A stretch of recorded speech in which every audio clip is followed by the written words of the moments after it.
Time for just a few IP version 6 nuts and bolts. And by that, we're gonna take a look at the version 4 and version 6 frame formats, the frame headers actually. Note the differences there, and we're also going to answer this question: why do we need version 6 in the first place? What in the world was wrong with IP version 4? And by the way, did anyone know that there's a number between 4 and 6 and it's 5? Well, let me answer that question first. IP version 5 does actually exist. It depends on whose documentation you're reading about why that didn't get widespread acceptance, but really, version 5 was out there a little bit, and then basically, I believe it was decided, hey, we need more improvements. So instead of building on version 5, they just went straight to developing version 6. So we did realize there was a number between 4 and 6. Version 5 again does exist, but you are rarely if ever going to read about it.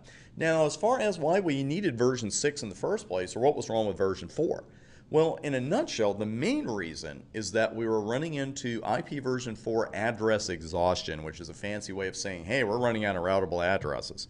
Now, NAT was really developed as a quick fix for that.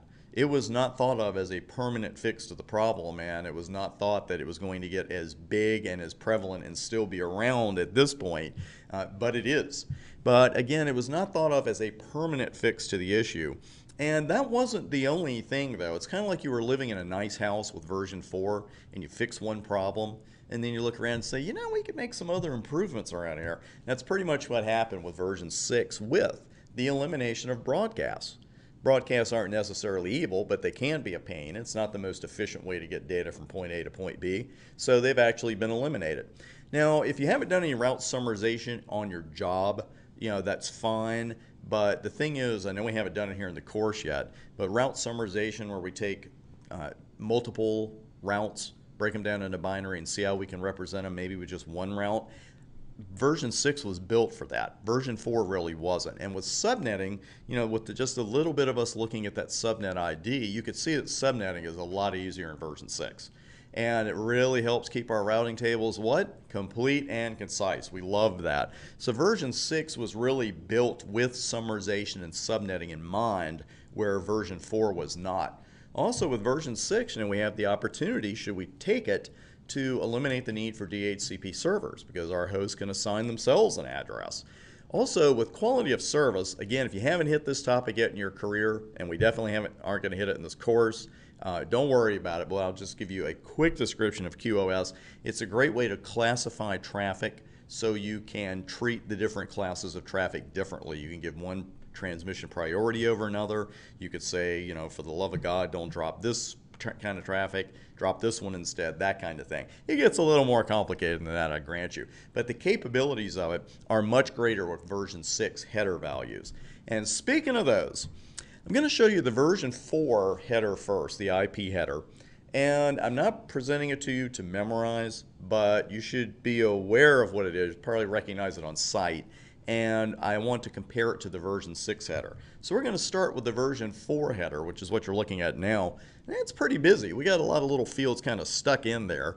Source and destination address, of course, we had to bring those over to version 6 or we really didn't need anything else.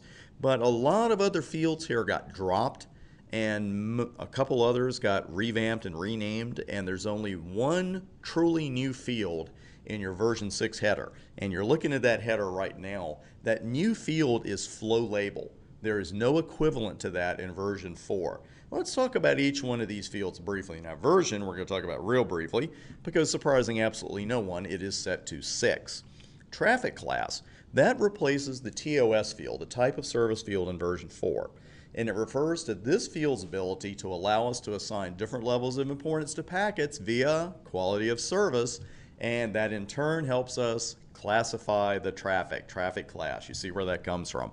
Flow label is kind of an assistant to traffic class. There is no version 4 equivalent to this field, but this field does help with classification and QoS because it allows a packet to be labeled as part of a particular flow. Again, the name is the recipe. It is literally a flow label. Payload length, same thing as total length in version 4. Hop limit is a rough equivalent to version 4's TTL field, the time to live field. And every hop decrements that field by 1. And when that counter hits 0, TTL turns to TTD, time to be discarded, because that's exactly what happens.